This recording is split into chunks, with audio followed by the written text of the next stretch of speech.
زین عرف زینی ڈکیت گینگ کا جنم گلشن راوی کے قبرستان سے ہوا۔ گینگ کے تمام ارکان پلاننگ اور نشہ وہیں بیٹھ کر کرتے تھے۔ پولیس کے مطابق ملزمان میں 16 سالہ زین، 13 سالہ آصف، ماجد اور ندیم شامل ہیں۔ 9 عمر لڑکے رات کو گھروں سے قیمتی اشیاء لوٹنے اور مساجد کا چندہ باکس توڑنے کے بعد فرار ہو جاتے تھے۔ بڑا امپورٹنٹ گینگ تھا، کافی وارداتوں میں مطلوب تھا اور اس میں کافی زیادہ گلشن راوی پولیس نے ریکوری کی ہے۔ تقریباً کوئی 10 لاکھ مالیت کے قریب ہم نے اس میں ریکوری کی ہے، جس میں کوئی 10-15 موبائل ہیں، آئی پیڈز ہیں، ایک لیپ ٹاپ ہے، ایک گھڑی ہے اور ایک ٹی وی ہے۔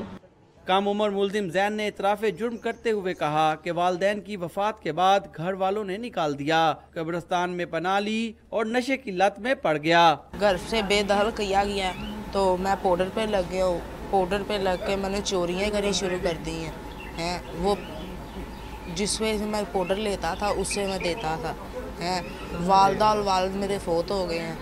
پولیس نے 15 سے زائد وارداتوں میں ملوث ملزمان کے خلاف مقدمہ درج کر کے لوٹا ہوا سامان بھی برآمد کر لیا ہے۔ کیمرہ مین محمد فاروق کے ساتھ وسیم ریاض، ڈان نیوز، لاہور۔